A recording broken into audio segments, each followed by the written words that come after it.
Hello YouTube, this is Neon. Today I'm going to be talking about...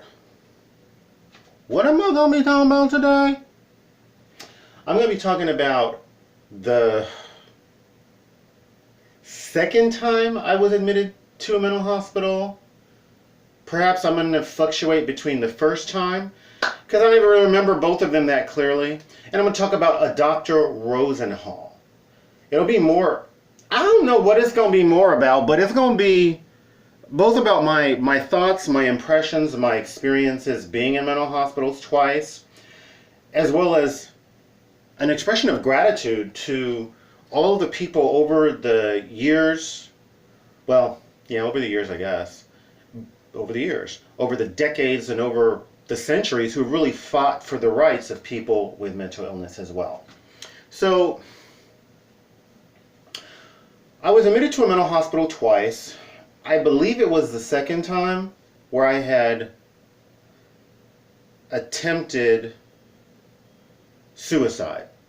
I believe both times occurred within about a 2-year period, I believe. So,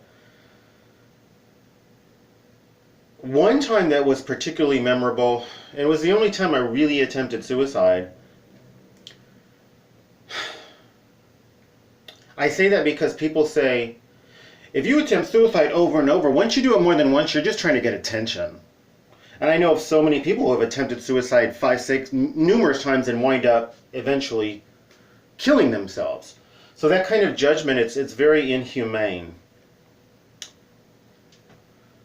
So I overdosed with an over-the-counter sleep medication. Apparently, each pill has some other substance added to it so that people can't overdose on them.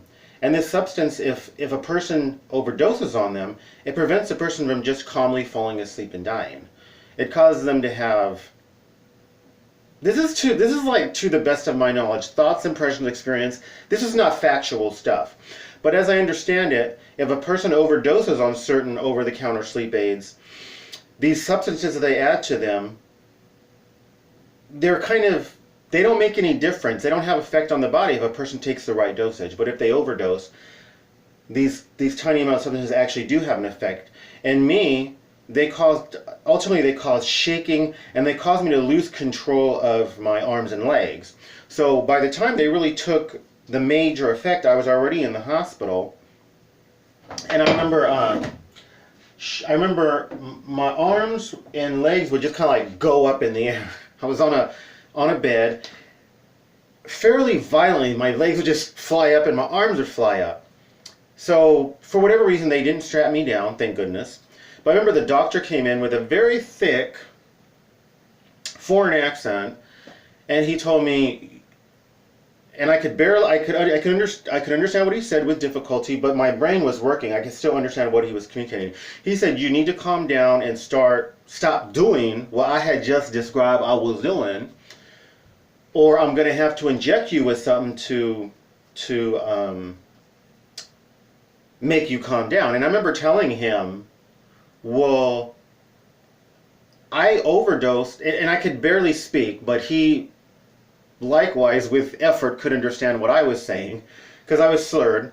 I said, my speech was slurred. I said, well, I just overdosed on sleep medication. If you inject me with something, won't it kill me? And he answered, well, I don't know exactly how he answered, but he kind of like, he appeared to me to kind of reconsider whether he should be injecting me with a sedative or whatever. And he said, he didn't really quite answer my question, but he said, well, just stop doing what I just described to you beautiful people already. He said, oh, I'm going to have to inject you. That's kind of what he said. So I was able to calm down that to a certain extent so that my legs weren't flailing all the way up in the air, but they were still like flying up in the air, but just not as much. I was able to control it some. One thing that I noticed, and I think this was the first time where I was suicidal, but I had not attempted suicide.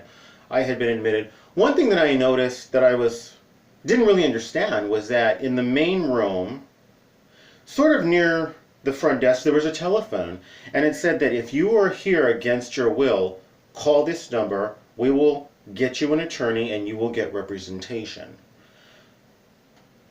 I didn't even know the importance of that. If I remember correctly, one person had called. They didn't want to be there. And I remember thinking, as one of the patients there, I remember thinking, you need to be here. You need to be here for a little while longer. And I don't know that you should be calling trying to get someone to get you out. So apparently his behavior was such that probably he needed to be in for a little longer. But the fact that that phone was there, I don't remember if this was in Riverside or San Bernardino County. I think it was hospitalized in a mental hospital, both times by my own volition, by my own will. I was hospitalized once, I believe, in Riverside County and once in San Bernardino County. So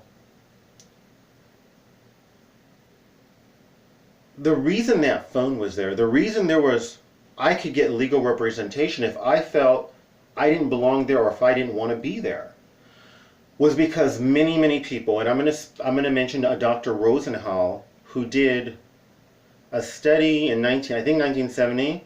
I don't forgot what the study is called, but there was a lot of pseudo patients, most of whom were like psychologists, psychology grad students who they were pseudo patients, and that they admitted themselves to mental hospitals in various states just to get a first-hand glimpse of how patients are treated.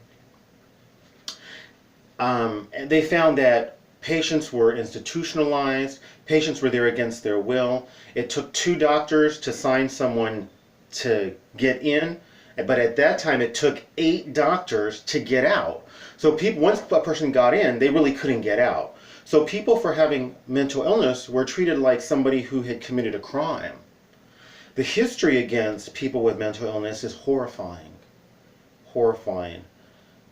All the way up to murder, abuse, rape, neglect, beatings, being drugged against a person's will.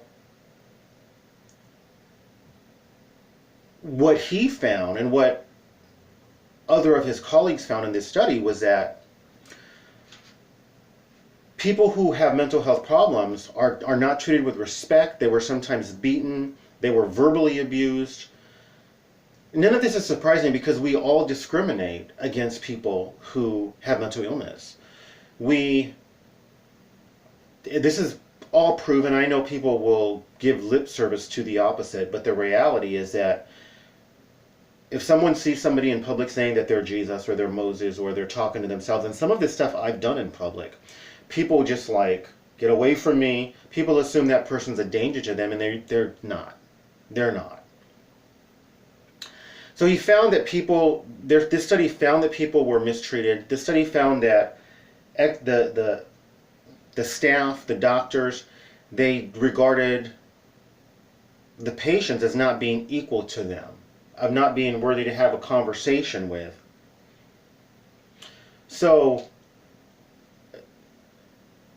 more than my experience being institutionalized in a mental hospital, this is more of a shout out. Excuse me. I just burped. I don't think y'all heard that though. It didn't stink. This is more of a shout out and a thank you to all the people who have fought for our rights so that we can't be institutionalized against our will. We can't be held there indefinitely. Even though none of these folks actually had mental illness, some were held up to, I think the longest was held 52 days. None had a history of mental illness. And there are just all of these flaws that were found in mental institutions and how people with mental health issues are treated. We have more rights than ever. I hope we haven't gone back on any of these rights. You know, those of us who struggle with mental illness, we owe a debt of gratitude, we owe a debt of love, we owe a thank you to people like Dr. Rosenhal. I hope I'm pronouncing his name right. I hope. And to all the people out there who have really fought for our rights so that we can be treated with dignity and respect and value. The statistics show that over and over and over again, people with mental illness are much more likely to be abused and harmed and mistreated by people who do not have mental illness. But the stereotype is the opposite, that we're a danger to the so-called normal people. So these people who have fought for our rights, who I love, I send out my love to you, beautiful people, and I thank you. I thank you, Dr. Rosenhal. I thank you for your team, and I thank you. There's so many people who fought and continue to fight for the rights of people with mental illness. We have a long way to go. We have a long way to go. A lot of patients don't want to take psych meds. They want treatment, but they don't want psych meds. And we need to find a way to give people with mental illness as many options as possible, the way ideally we do with people who have cancer. We don't just dictate to them, you're going to go through this treatment. Hopefully we give, certainly if they got a lot of money, we know they got options. We know that. They're going to have a lot of options. And that's the ideal with mental illness or any illness, is that patients get as many options as possible. So this was just my thoughts, impressions, and experience, and my thank yous a million to the people who have helped fight for the rights of people with mental illness. If you like this video, if you found it informative or interesting or entertaining, or maybe I just look weird, ooh, then please like, subscribe, share, comment, commercial, recommend my video. Do one or more of those things. Thank you. Best wishes. Dang it.